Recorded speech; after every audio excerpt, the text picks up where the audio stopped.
গল্পের দেশে তোমাকে আবারও স্বাগত। আজকে যে গল্পটি পাঠ করব সেটি হলো যশোমতী। লিখেছেন পরশুরাম। গল্প পাঠে আমি দীপালি।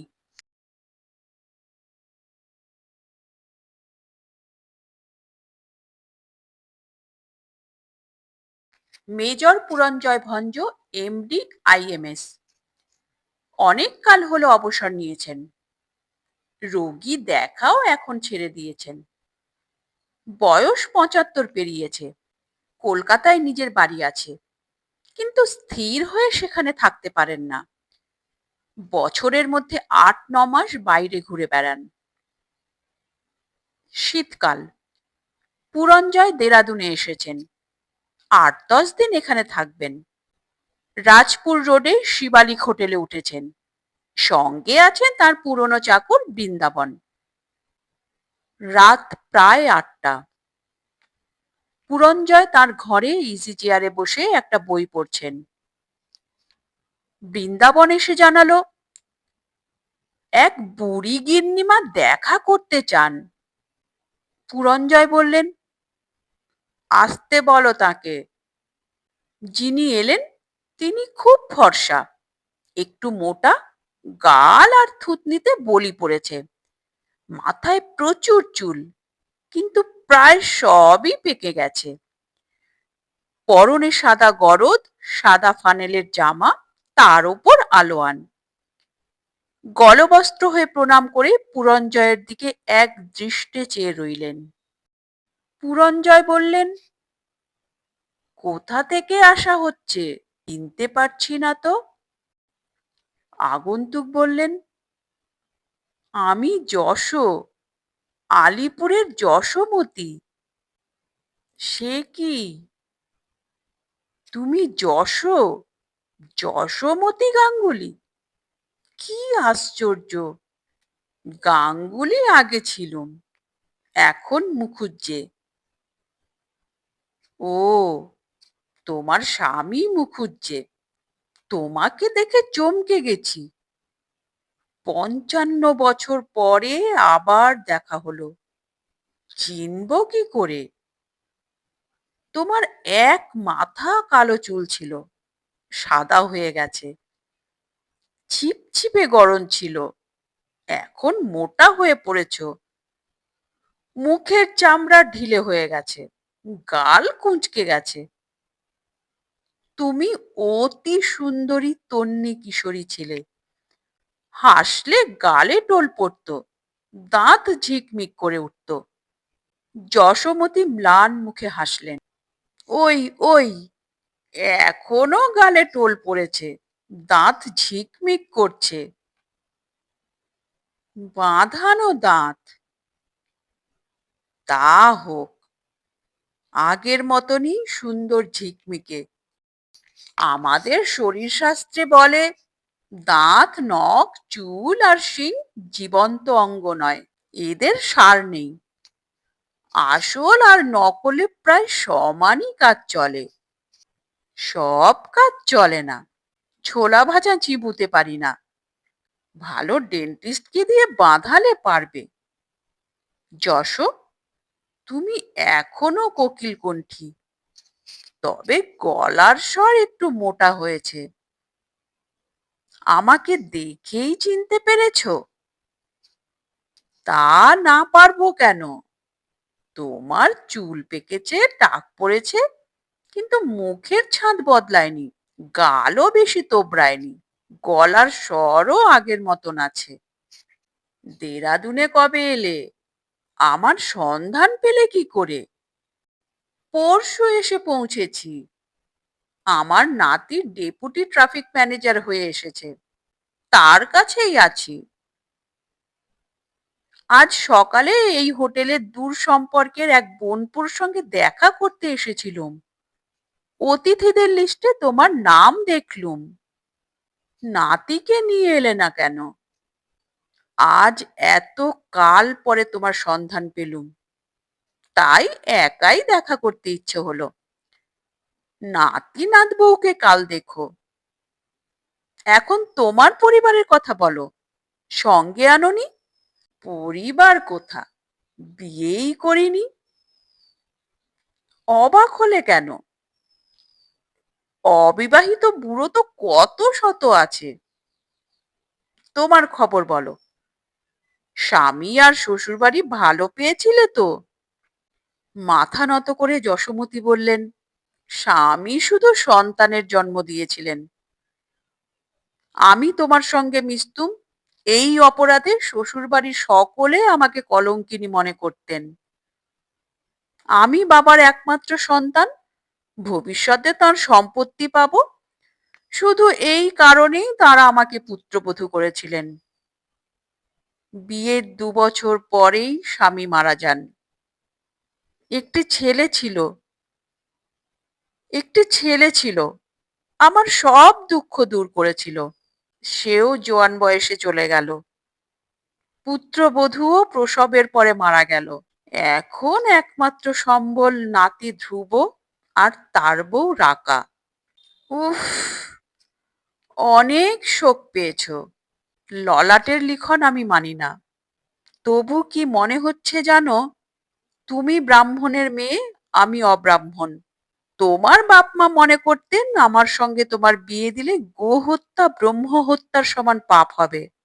তাঁরা যদি গোঁড়া না হতেন, আমাদের বিয়েতে যদি মত দিতেন, তবে তুমি এখনো সধবা থাকতে। ২-৪টে ছেলে মেয়েও হয়তো বেঁচে থাকতো। কথাটা মুখ দিয়ে বেরিয়ে গেল। কিছু মনে করো না। মনে করবো কেন? ছোটবেলায় তুমি রেখে ঢেকে কথা বলতে না। এখনো দেখছি তোমার মনের আর মুখের তফাৎ নেই। তুমি কেন বিয়ে করনি তা বলো। করিনি তার কারণ, তোমাকে প্রচন্ড ভালোবেসেছিলুম। সহজে ভুলতে পারিনি। আমার বিয়ে দেবার জন্যে বাপ্পা অনেক চেষ্টা করেছিলেন, কিন্তু আমার মন তোমাতেই আঁকড়ে ছিল। তোমার বিয়ে যখন অন্যের সঙ্গে হলো, তখন অত্যন্ত ঘা খেয়েছিলুম। দেহ মন প্রাণ যেন কেউ পিষে ফেলেছিল। পরে অবশ্য একটু একটু করে সামলে উঠেছিলুম, তোমাকে প্রায় ভুলেই গিয়েছিলুম। কিন্তু বিয়ের ইচ্ছে আর হয়নি। কোনো মেয়ের সঙ্গে মেলামেশা করনি? তোমার কাছে মিথ্যা বলবো না, আমি সুখদেব বা রামকৃষ্ণ পরমহংস নই। পতন হয়েছিল, কিন্তু অল্পকালের জন্যে। একদিন স্বপ্নে দেখলুম তোমার মৃতদেহ যেন আমি পা দিয়ে মারিয়ে চলছি। আর্তনাদ করে জেগে উঠলুম। ধিক্কারে মন ভরে গেল। হিন্দুর মেয়ে ছেলেবেলা থেকে সতীত্বের সংস্কার পায়, তাই তারা সহজেই শুচি থাকে। কিন্তু পুরুষেরা কোনো শিক্ষা পায় না। মেয়েদের বলা হয় সীতা সাবিত্রী হৈমবতীর মতন সতী হও, কিন্তু পুরুষদের কেউ বলে না রামচন্দ্রের মতন একনিষ্ঠ হও। কি নিয়ে এতকাল কাটালে? চাকরি, রোগীর চিকিৎসা, অজস্র বই পড়া আর ঘুরে বেড়ানো। তোমার স্মৃতি ক্রমশ মুছে গেলেও যেন মনে ছ্যাঁকা দিয়ে স্টেরাইল করে দিয়েছিল। সেখানে আর কেউ স্থান পায়নি। ও কি, কাঁদছো নাকি? বড় বড় দুঃখের ভোগ তো তোমার চুকে গেছে। এখন আমার তুচ্ছ কথায় কাতর হচ্ছ কেন? শোনো যশ, তোমাকে অনিচ্ছায় বিয়ে করতে হয়েছিল, আর আমি এখনো কুমার আছি। এর জন্যে নিজেকে ছোট ভেবো না। তোমার বয়স ছিল মোটে 15, এখনকার হিসেবে প্রায় খুব। তুমি আমাকে খুব ভালোবাসতে তা ঠিক, কিন্তু বাল্যকালে সে ভালোবাসা হচ্ছে কাফ লভ, ছেলে মানুষই ব্যাপার। তা চিরস্থায়ী হতে পারে না। তুমি কিছুই বোঝো না। কিছু কিছু বুঝি। তুমি ছিলে সেকেলে গোবেচারী শান্ত মেয়ে। বাপ মা যখন বিয়ে দিলেন তখন আপত্তি জানাবার শক্তিই তোমার ছিল না। আমাকে ছাড়া আর কাকেও বিয়ে করবে না, এ কথা মুখ ফুটে বলা তোমার অসাধ্য ছিল। আর আমি ছিলুম তোমার চাইতে 5 বছরের বড়, প্রায় সাবালক। বাপ মা আমাকে নিজের মতো চলতে দিতেন। তুমি ছিলে নিতান্তই পরাধীন, আর আমি ছিলুম প্রায় স্বাধীন। আইবুড়ো থাকা তোমার পক্ষে অসম্ভব ছিল, কিন্তু আমার পক্ষে ছিল না। যশ, একটা কথা জিজ্ঞাসা করছি, দোষ নিও না। মনে করো, সেই ৫৫ বছর আগে তুমি যেন ছিলে একালের মেয়ে, বালিকা নয়, ২১-২২ বছরের সাবালিকা। যদি আমি তোমাকে বলতুম, যশ, তোমার বাপ মা নাই বা মত দিলেন, তাঁদের অমতেই আমাদের বিয়ে হোক, তোমার ভার নেবার সামর্থ্য আমার আছে, তাহলে তুমি রাজি হতে? নিশ্চয় হতুম। যাঁরা তোমাকে আজন্ম পালন করেছেন, সেই বাপ মার মনে নিদারুণ কষ্ট দিয়ে তাদের ত্যাগ করতে পারতে? যার সঙ্গে তোমার পরিচয় খুব বেশি নয়, যে তোমার আপন শ্রেণীর নয়, সেই আমাকেই বরণ করতে? নিশ্চয় করতুম। থ্যাংক ইউ যশ, তোমার উত্তর শুনে আমি ধন্য হয়েছি। স্ত্রী পুরুষের আকর্ষণ একটা প্রাকৃতিক বিধান, কিন্তু তার সময় আছে। তখন বাপ মা ভাই বোনের চাইতে প্রেমাস্পদ বড় হয়ে ওঠে। তবে বিবাহের পর স্বামীরও প্রতিদ্বন্দ্বী আসে, সন্তান। কিশোর বয়সে তোমার যা অসাধ্য ছিল, সমাজের দৃষ্টিতে যা অন্যায় গণ্য হতো, যৌবনকালে বিনা দ্বিধায় তা তুমি পারতে। তোমার এই কথা শুনে আমি কৃতার্থ হয়েছি। কি যে বলো তার ঠিক নেই। ১৫ বছরের সুশ্রী যশও যে কথা বলতে পারেনি বলে তোমার মন ভেঙেছিল, সেই কথা ৭০ বছরের বুড়ি বিশ্রী যশও তোমাকে আজ মুখ ফুটে বলতে পেরেছে। এতে তোমার লাভটা কি হলো? তুমি কৃতার্থই বা হবে কেন? যা ঘটেছিল তার বদলে যদি অন্য রকম ঘটতো। এরকম চিন্তা তো আকাশ কুসুম রচনা, বুড়ো বুড়ির পক্ষে নিছক পাগলামি। পাগলামি নয়, যে অতীত কাল চলে গেছে, তার ধ্বংস হয়নি, তাকে আবার কল্পনার জগতে ফিরিয়ে আনা যায়, তাতে নতুন করে রং দেওয়া চলে। যাকগে ওসব বাজে কথা। শোনো, কাল তুমি আমার ওখানে খাবে, টপকেশ্বর রোড, জিম করবেট লজ। সন্ধ্যা ৭টা নাগাদ এসো। আসবে তো? নাতিকে পাঠাতে পারি, সঙ্গে করে নিয়ে যাবে। না না, পাঠাতে হবে না, আমি একাই যেতে পারবো। ওদিকটা আমার জানা আছে, কিন্তু রাত্রে আমি দুধ মুড়ি কি চিড়ে দই খাই। বেশ তো, ফলারেরই ব্যবস্থা করব। যশোমতী চলে গেলেন। পরদিন সন্ধ্যাবেলা পুরঞ্জয় ভঞ্জ জিম করবেট লজে উপস্থিত হলেন। যশোমতী স্মিত মুখে নমস্কার করলেন। তার নাতি ধ্রুব আর নাতবউ রাকা দুদিক থেকে পুরঞ্জয়ের ২ পা জড়িয়ে ধরে কলধ্বনি করে উঠল। পুরঞ্জয় বললেন, যশোমতী, এরা তো আমাকে চেনে না, তুমি ইন্ট্রোডিউস করে দাও। যশোমতী বললেন, ৫৫ বছর পরে কাল তোমাকে দেখেছি, আমি তোমার কতটুকু জানি, তুমি নিজের পরিচয় দাও না। পুরঞ্জয় বললেন, বেশ, শোনো দাদাভাই ধ্রুব, আর কি নাম তোমার? রাকা।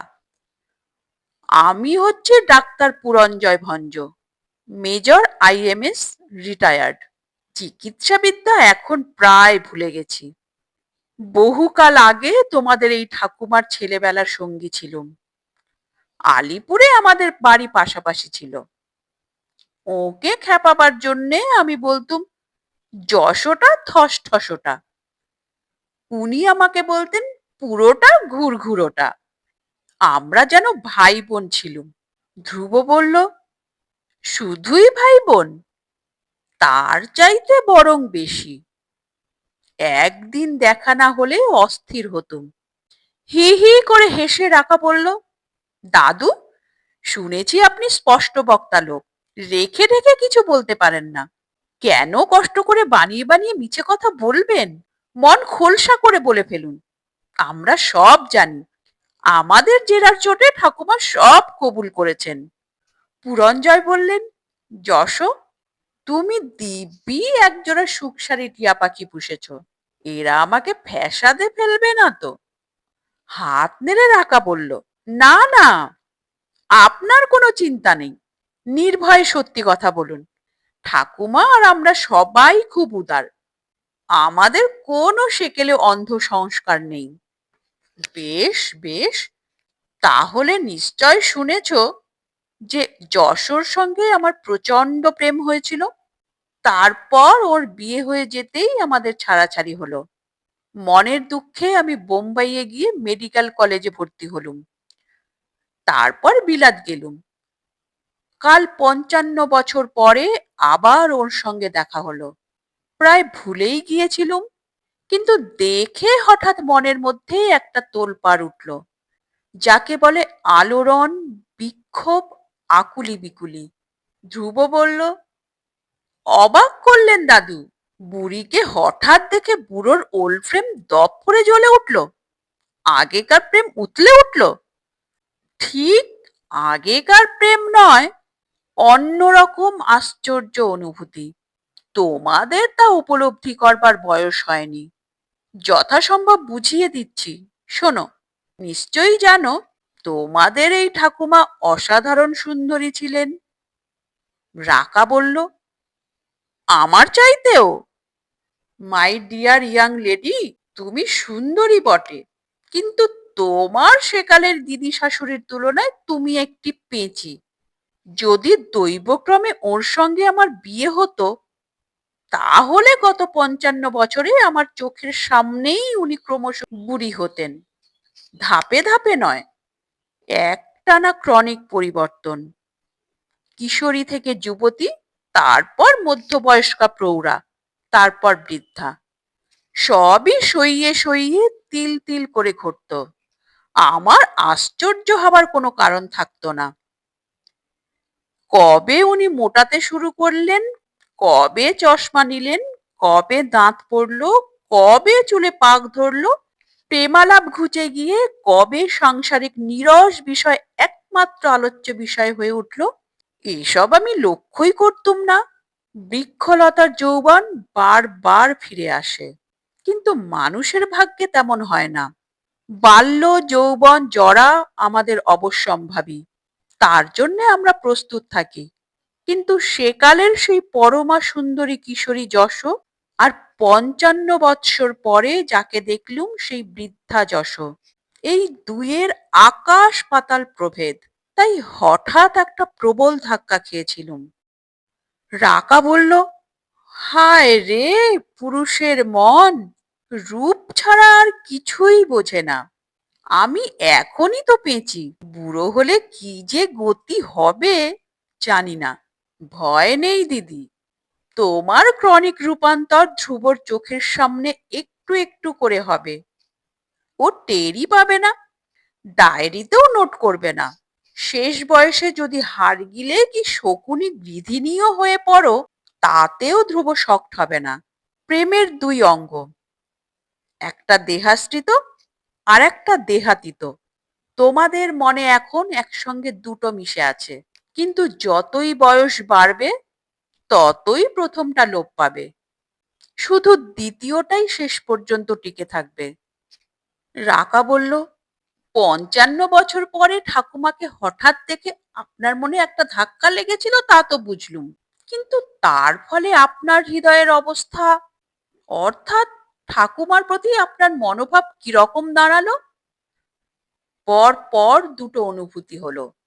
যশোমতির দুই রূপ দেখলুম, ওকে ভুলেই গিয়েছিলুম, কিন্তু ওর হাসি দেখে আর গলার স্বর শুনে ৫৫ বছর আগেকার সেই তন্বী কিশোরী মূর্তি মনের মধ্যে ফুটে উঠল। তার কিছুমাত্র বিকার হয়নি, একেবারে যথাযথ অক্ষয় হয়ে আছে। তার যে পরিবর্তন পরে ঘটেছে তা তো আমি দেখিনি, সেজন্যে তার কোনো প্রভাবই আমার চিত্তস্থিত মূর্তির ওপর পড়েনি। তারপরেই যশোর অন্য রূপ দেখলুম, দেহের নয়, আত্মার। আমার বুদ্ধিতে মন আর আত্মা একই বস্তু, বয়সের সঙ্গে তার পরিবর্তন হয়, কিন্তু ধারা বজায় থাকে, সেজন্য চিনতে পারা যায়। যেমন নদীর জলপ্রবাহ নিত্য নূতন, কিন্তু প্রবাহিনী একই। যশোমতির কথায় বুঝলুম উনি সেই আগের মতন সংস্কারের দাসী, গুরুজনের আজ্ঞাপালিকা ভীরু মেয়ে নন। ওর স্বাধীন বিচারের শক্তি হয়েছে, মনের কথা বলবার সাহস হয়েছে। উনি যদি সেকালের কিশোরী না হয়ে 21-22 বছরের আধুনিকী হতেন, তবে সমস্ত বাধা অগ্রাহ্য করে আমাকেই বরণ করতেন। যশোমতি বললেন, এই, তোরা চুপ কর। কেন ওকে অত বকাচ্ছিস? খেতে দিবি না? রাকা বলল, বারে, উনি নিজেই তো বকবক করছেন, আমরা শুধু একটু উস্কে দিচ্ছি। আসুন দাদু, এইবার খেতে বসুন। যশোমতি বললেন, টেবিলে খাবার দেব কি, না আসন পেতে দেব? পুরঞ্জয় বললেন, খাওয়াবে তো ফলার, টেবিলে তা মানায় না, আসনই ভালো, মেঝেতেই বসবো। খাদ্যের আয়োজন দেখে পুরঞ্জয় বললেন, বাহ, কি সুন্দর! সাত্ত্বিক ভোজন একেই বলে। সাদা কম্বলের আসন, সাদা পাথরের থালায় ধপধপে সাদা চিড়ে, সাদা কলা, সাদা সন্দেশ, সাদা বরফি, সাদা নারকেল কোড়া, সাদা পাথর বাটিতে সাদা দই। আবার সামনে একটি সাদা বেড়াল বসে আছে। যশ, তোমার রুচির তুলনা নেই। রাকা বলল, আসল জিনিসেরই তো বর্ণনা করলেন না। এই পবিত্র শুভ্র খাদ্য সম্ভার পরিবেশন করছেন কে? একজন শুভ্র বসনা, শুভ্র কেশা, শুভ্র শান্তি, সুচিস্মিতা সুন্দরী, যার দুটো মূর্তি আপনার চিত্তপটে পার্মানেন্ট হয়ে আছে। পুরঞ্জয় বললেন, সাধু সাধু, চমৎকার, বহুত আচ্ছা, বাহ, খুব এক্সেলেন্ট। রাকা বলল, দাদু, একটি কথা নিবেদন করি। আমাদের দুজনকে তো আপনি সুখসারী বলেছেন, আমি বলি কি, আপনিও আমাদের এই নীড়ে ঢুকে পড়ুন, ঠাঁই আছে। যশোমতী দেবীর পানি গ্রহণ করুন, দুটিতে ব্যঙ্গমা ব্যঙ্গমীর মতন আমাদের কাছে থাকবেন, সবাই মিলে পরমানন্দে দিন যাপন করব।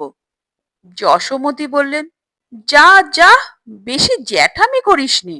পুরঞ্জয় বললেন, শোনো রাকা দিদি, বুড়ো বুড়ির বিয়ে বিলাতে খুব চলে, ভবিষ্যতে হয়তো এদেশেও চলবে, যেমন স্মোকড হ্যাম আর সার্ডিন চলছে, কিন্তু আপাতত এদেশের রুচিতে তা বিকট, তার দরকারও কিছু নেই। যশোমতির পূর্বরূপের ছাপ আমার মনে পাকা হয়ে আছে, ওর আত্মারও স্বরূপ আমি উপলব্ধি করেছি। উনিও আমাকে ভালো করেই বুঝেছেন, এর চাইতে বেশি উনিও চান না, আমিও চাই না।